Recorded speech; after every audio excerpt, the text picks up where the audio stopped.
Bwana Yesu asifiwe. Nataka kuwakaribisha katika siku ya leo, afternoon ya leo, katika maombi yetu ambayo tunayokuwa nayo kwa kanisa. Karibuni sana ili tukapate kubarikiwa pamoja na neno lake Mwenyezi Mungu.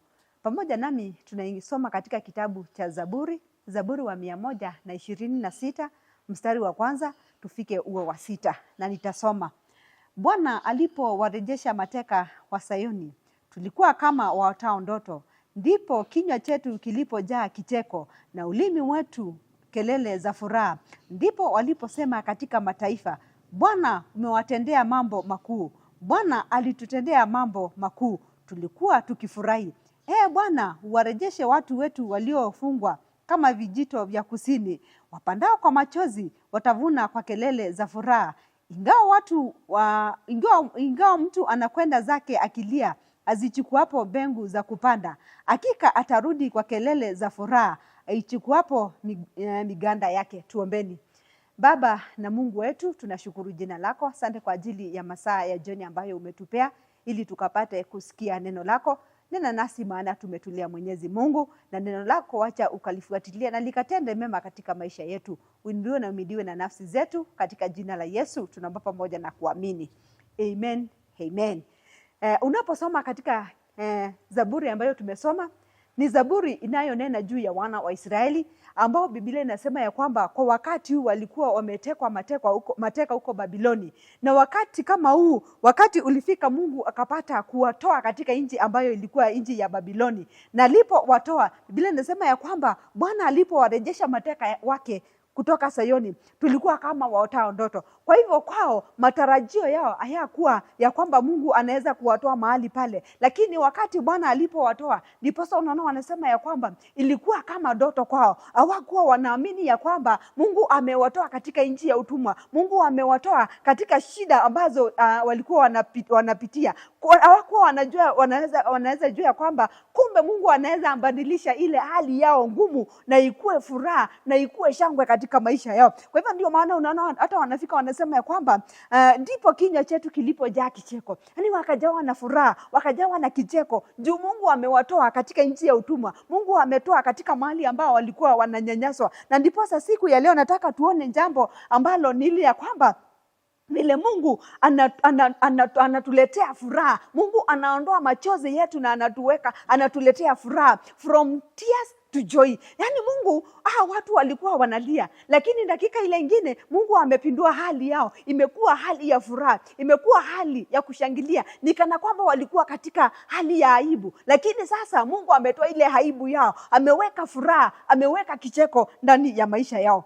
Unajua, kwa wakati mwingi kanisa la Bwana tunapitia katika mambo ambayo ni magumu. Mambo mengine hata unayoyapitia, yaani unaona ni kana kwamba Mungu amekusahau. Lakini nataka jioni ya leo nikukumbushe ya kwamba yale yote unayopitia, yale yote tunayopitia katika hii dunia, Mungu anajua na anaona. Na wakati wake ukifika, hicho kilio umelia kwa muda mrefu, Mungu atakingeuza na kitakuwa furaha katika jina la Yesu. Bwana Yesu asifiwe. Haijalishi umepitia hiyo hali miaka ngapi. Haijalishi wana wa Israeli walikaa katika Babiloni for 70 years. Lakini wakati Bwana aliporejesha mateka yao, aliporejesha mambo yote waliopitia, Biblia inasema ya kwamba walikuwa na furaha mingi. Na ndiposa tunapoendelea na kusoma unaona ya kwamba wakati tunapitia katika hali hii ambayo ni ya aibu, hii hali ambayo ni ya machozi, kulia usiku na mchana, nataka kukwambia ikuangi hali rahisi. Na wakati mwingi hata watu wanakutenga sababu uko katika hali ambayo si mzuri.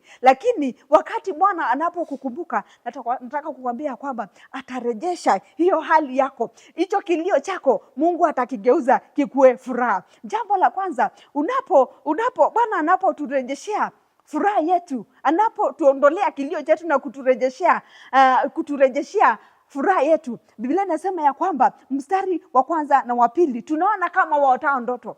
Imagine, hawakuwa wanadhania ya kwamba kana kwamba Mungu anaweza kugeuza kile kilio chao. Mungu anaweza kugeuza yale mateka yao ili ikuwe furaha kwao. Kwa hivyo walikuwa kama ndoto. Ni sisi tulikuwa na shida jana, ni sisi tulikuwa tunatesa jana, na sasa tumetoka katika hali ya shida, tumetoka katika hali ya kilio, saa hii ni furaha. Kwa hivyo kwao ikaonekana kuwa kama ni ndoto. Mpendwa, hata hayo mambo unaona kwamba yamekuwa yamekusukuma katika maisha yako, nataka kukuambia hata wewe utaona kama ndoto katika jina la Yesu. Maana Bwana ataenda kupindua ile hali, Bwana ataenda kungeuza ile hali, ukuwe na furaha. Ujiulize, ni mimi nilikuwa nalia jana, lakini saa hii furaha imeingia katika moyo wangu. Kumbe ni mimi niko katika hii hali, na maana kila jambo tutaliweza kwa uwezo wake Mwenyezi Mungu. Ndio maana Bwana anangeuza hicho kilio chetu kikuwe furaha, na sisi tuangalie tuone kama ni ndoto. Bwana Yesu asifiwe. Unaposoma juu ya mtumishi wa Mungu Ana, wakati Bwana alimkumbuka, na hata wakati Bwana alipokumbuka vile Ana amemlilia, vile kilio chake kilivyogeuzwa na Mungu, kilingeuzwa kikawa furaha, ama ikawa furaha katika maisha yake. Ana ambaye alikuwa anachekwa na Penina, wakati Mungu aliamua kurejesha furaha yake, wakati Mungu aliamua kutoa kilio chake, hakuna mtu awaye yote alizuia. Kwa hivyo wakati Bwana anataka kuturejeshea furaha yetu na atuondolee kilio, nataka kukwambia kwamba hata kama ni Penina, hata Bwana alete furaha katika maisha yako. Hata kama ni nani, hakuna mtu awaye yote atazuia furaha ambayo Bwana anataka kuweka katika maisha yako. Penina hakuzuia furaha ya Ana, maana Bwana alipomkumbuka Ana, alitoa kilio cha Ana na akakigeuza kikawa furaha. Bwana Yesu asifiwe. Wakati Mungu anataka hayo mambo yatendeke katika maisha yetu, hata maadui watashangaa. Waulize, huyu ni fulani alikuwa katika hii hali, lakini maana ni Bwana. Hakuna mtu awaye yote atakaye simama na kusema ni kwa nguvu zangu nimefanya huyu fulani afike mahali amefika, ni mimi nimefanya ati fulani kilio chake kigeuke. Hapana, atatumia huyo mtu mambo yako yatimilike na yakuwe mema. Unapoendelea na kusoma mstari wa 5 na wa 6, Biblia inasema, pandao kwa machozi watavuna kwa kelele za furaha. Ingawa mtu anakwenda zake akilia, azichukuapo mbegu za kupanda, hakika atarudi kwa kelele za furaha aichukuapo miganda yake. Wakati tunapoenda kupanda, unapata wakati mwingi tunaenda kupanda, labda mwingine hakuwa na mbegu, mwingine hakuwa katika hali mzuri, na anaenda kupanda kale kabengu kadogo alikuwa nayo. Lakini hapa Biblia inasisitiza ya kwamba hii mbegu ni mbegu, lazima tukuwe na mbegu ya imani. Watu wanaweza kukuchekelea katika ile hali ulio ndani yake, watu waone huyu ana imani, lakini nataka kukwambia kwamba usife moyo. Endelea kupanda imani yako katika Kristo Yesu, endelea na kupanda imani yako ndani ya Yesu, na nakwambia kwamba utarudi na kelele za shangwe, utarudi maana utapata mavuno katika jina la Yesu Kristo. Nataka kusema nini? Machozi sio mwisho wa hadithi. Bwana Yesu asifiwe. Machozi unayolia, nataka kukwambia sio mwisho wa hadithi, sio mwisho wa mambo yako yote. Hiyo machozi ndio nasema Mungu ataenda kuingeuza. Unaenda kupanda ukilia, lakini unaporudi, unarudi ukiimba wimbo wa ushindi, unarudi ukiwa na kelele za shangwe, maana Bwana amekupatia kuvuna. Japokuwa ulipanda kwa machozi, japokuwa ulikaa katika imani yako, watu wakakuchekelea katika imani yako, nataka kukuahidia kwamba huyu Mungu wetu hakuna jambo ambalo limemshinda. Huyu Mungu wetu anatenda mambo makuu katika maisha yetu. Tuamini ya kwamba wakati Mungu anataka kuturejeshea haya mambo yote, lazima tupitie katika hayo machozi. Wakati Mungu anapotaka kuturejeshea furaha yetu, tutapitia mambo mengi, lakini tumwamini. Tuamini huyu Mungu ataenda kutenda, na kila machozi ambayo Mungu tunayolia, nataka kukwambia kwamba kila machozi yana ahadi ya mavuno. Hata ukilia, jua kuna ahadi ya mavuno katika kila kulia. Kila machozi unayolia, ama kuna mavuno yanakuja kwa wale wasio kata tamaa.